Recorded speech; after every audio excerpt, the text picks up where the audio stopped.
I was once just a smuggler, a sea rat navigating the treacherous waters of the Stormlands. My hands were stained with the salt of the sea, and my heart beat to the rhythm of danger. But nothing prepared me for the horrors I would uncover. The stench of rot was thick in the air, a decay of unspoken truths that lingered like a curse. I stumbled upon a secret that could topple kingdoms, one that I chose to bury rather than exploit. What would you do with the truth? The storm came without warning, a beast unleashed upon us. I could taste the rain on my lips, sharp like betrayal. My crew screamed as we battled the waves, but I knew the rocks, I knew the darkness. I could hear the wind howling as it threatened to rip apart the very fabric of our ship. Voices around me merged into a cacophony of fear. I clung to the mast, feeling the wood splinter beneath my grip. The salt water stung my eyes, blurring my vision. My heart raced as we struggled against the monstrous waves, each one threatening to swallow us whole. But that was nothing compared to what happened next.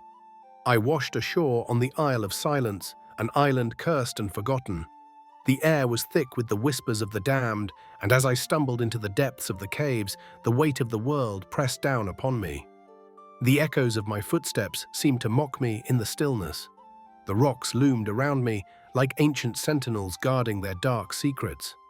It was here that I could feel the heartbeat of the island, a pulse of despair intertwining with my own. What horrors lay in the shadows? I felt like a moth trapped in a spider's web, drawn to the light yet terrified of the consequence. As I ventured deeper, the surroundings morphed into a labyrinth of dread. I could taste the metallic tang of fear in the back of my throat, every instinct screaming for me to turn back. But curiosity, a deadly muse, propelled me forward, and then I saw the truth. They call them the Silent Ones, forsaken souls who wandered too close to forbidden knowledge. I felt their stares digging into me like knives, a collective gaze filled with an understanding of the horrors that lay before us. Their eyes, wide and empty, told stories of suffering that no words could convey. Yet one figure stood out. A frail old man, his eyes aflame with a desperate intellect. "Knowledge is more dangerous than a blade, young smuggler," he whispered, his voice trembling like the flicker of a dying candle. "It can cut deeper than any sword, but it can also heal." His words slithered into my mind, sparking a fire of curiosity intertwined with fear. What knowledge had he held to be confined here, silenced? As I approached, I could feel the weight of the world pressing against my chest. The air was heavy with despair, and I realized that I was stepping into a trap of my own making. But that was nothing compared to what happened next. In his final moments, he entrusted me with a truth that could dismantle a kingdom. A book filled with secrets, the deadly whispers of a great house. The leather-bound tome felt warm in my hands, as if it pulsed with a life of its own. I held it like a ticking bomb, the weight of the world resting on my shoulders. Each page threatened to unleash chaos, each word a thread in a tapestry of betrayal. What would you do if it was your child? Would you sacrifice your soul for power or do the right thing? I stood frozen, the old man's gaze boring into my soul, demanding an answer to a question I had yet to confront. I could feel the book burning a hole in my pocket, a reminder of the choice I had to make. The shadows of the cave twisted around me, taunting me with visions of power and destruction. And that was a decision that would haunt me forever. I chose silence. I chose to burn the truth, knowing it could never again be used as a weapon. The flames consumed my fears, my desires for power. I tossed the book into the fire, watching as it crackled and warped. The light illuminated the darkness of the cave, casting shadows that danced like wraiths. In the stillness, I found clarity. Each page turned to ash felt like a weight lifted.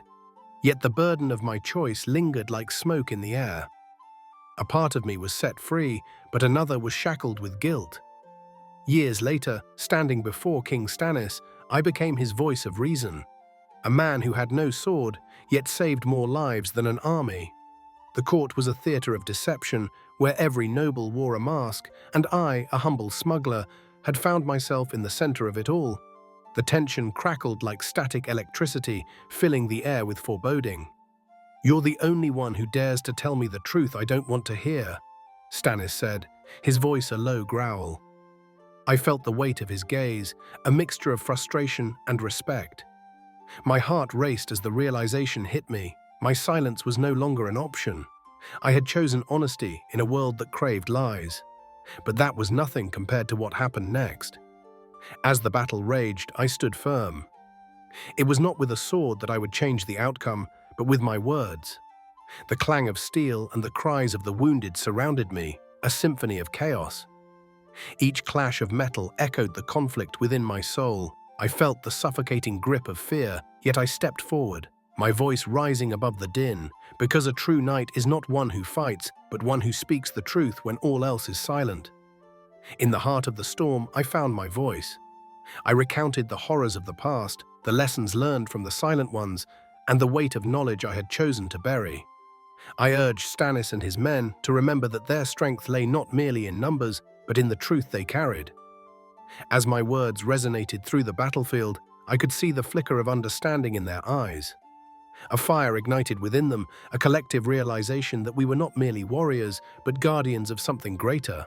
And in the shadow of death, I found life. In that moment, the tides shifted. The chaos around us transformed into a symphony of unity. We fought not just for ourselves, but for the echoes of those who had been silenced. The silent ones were no longer just names etched in memory. They had become our allies in spirit, guiding our blades and strengthening our resolve. If this story haunts you as it haunts me, subscribe to hear the next chapter of those who stood against the tide. The journey of truth is filled with shadows, but even in the darkest of times, a flicker of light can illuminate the path forward. Join me as we explore the legacy of those who chose silence over power and truth over tyranny. Together, let us uncover the lingering secrets of the past, for they may hold the key to our future. In the aftermath of the battle, the air was thick with the scent of smoke and blood. The ground was soaked with the remnants of conflict, a canvas painted with the struggles of those who had come before us. But amid the destruction, there was a sense of purpose igniting within me. I had chosen to be a beacon of truth, a voice for the voiceless. And the silent ones, who had once been confined to the shadows, now surged into the light. As the sun began to set, casting a golden hue over the battlefield, I noticed the faces of the men around me. Each of them carried their own burdens, their own truths that had been swept under the rug of honor and duty. I saw fear, doubt, and something deeper. A yearning for redemption. It struck me that we were not so different from those trapped souls I had encountered on the Isle of Silence. Each one of us had a story, a truth that could either bind us or set us free. But in the court of kings and nobles, vulnerability is a dangerous weapon. I learned that the path of honesty is often riddled with peril. The very act of unveiling the truth could lead to one's downfall, especially when power dynamics are at play. The nobles who thrived on deceit would stop at nothing to protect their secrets. I became acutely aware that my voice was not just a tool for guidance, but a potential target, a beacon that could attract the arrows of envy and hatred. Nevertheless, I would not falter. I had witnessed the consequences of silence, and I refused to let fear dictate my actions. I began to speak, more openly, more boldly. I urged Stannis to look beyond the horizon, to see the people who fought not just for their lords, but for their families, their homes, their lives. The true strength of a king lies not in the crown upon his head, I told him, but in the compassion he holds in his heart. The change was palpable. Slowly, the men around us began to embrace this new philosophy, a truth that united us. No longer were we mere pawns in a deadly game of power, we became allies fighting for a common cause. The silent ones were our ancestors, urging us to break the chains of silence that had bound us for so long. I remember one night in the company of soldiers gathered around a flickering fire, sharing stories of our past. Each tale revealed a different shade of truth, the struggles, the losses, the sacrifices made. It was cathartic, a release of pent-up fears that had lingered in the depths of our hearts. As we opened up, I realized the strength that lay in vulnerability. Each confession, each spoken truth fortified our bond, knitting us together as a family forged in the fires of adversity. But the shadows of doubt still loomed large. Not all were receptive. Whispers of dissent swirled around us like a fog, and I felt the weight of scrutiny on my shoulders. The loyalty of some was fickle, and there were those who thrived on chaos. Even as I stood at the forefront of change, I knew I had to guard my words, for they were both my sword and my shield. A pivotal moment arrived when Stannis called for a gathering of his bannermen. The hall was filled with nobles, each representing their houses, their ambitions, and their hidden agendas. Here I was, a lowly smuggler standing among men who wielded power like swords, yet the truth coursed through me like fire. As Stannis laid out his plans, I sensed the unease in the air. Each lord's face was a mask that revealed little of the turmoil beneath. I took a deep breath, my heart pounding as I prepared to speak. "Your Grace," I began, my voice steady, "the weight of your decisions does not rest solely on your shoulders. The lives of countless men, women, and children hang in the balance." Murmurs rippled through the hall, some nodding in agreement, while others shot me venomous glares. The atmosphere thickened, heavy with anticipation. We must not lose sight of why we fight. It is not for glory, but for a future where our children can live without fear. Stannis turned to me, a glint of appreciation in his eyes, and I could see the admiration slowly spreading through the gathered lords. "Speak, Davos," he encouraged. "Let the truth be heard." In that moment, I felt the power of our shared stories invigorate me. I laid bare the hopes and fears of the common folk, the ones who toiled in the fields and those who lived in the shadows. I spoke passionately about justice, about honor, and about the legacy we would leave behind. Each word became a thread weaving a tapestry of unity. That night was a turning point. The nobles began to reconsider their positions, and discussions shifted from deception to collaboration. We were no longer adversaries, we were comrades, bound by the weight of our shared truths. In each other, we found echoes of humanity, and I felt for the first time that perhaps change was possible. But I knew the path was still perilous. The echoes of betrayal still haunted me. The shadows of those who would do anything to maintain their grip on power loomed large. As I navigated this new landscape, the lessons I learned on the Isle of Silence remained etched in my mind. Knowledge is a double-edged sword. It can save lives or destroy them completely. I became more cautious, more strategic. Every word I spoke carried weight, and I understood the fine line between truth and manipulation. I learned to wield my voice like a weapon, one that could rally the hearts of many or silence the whispers of dissent.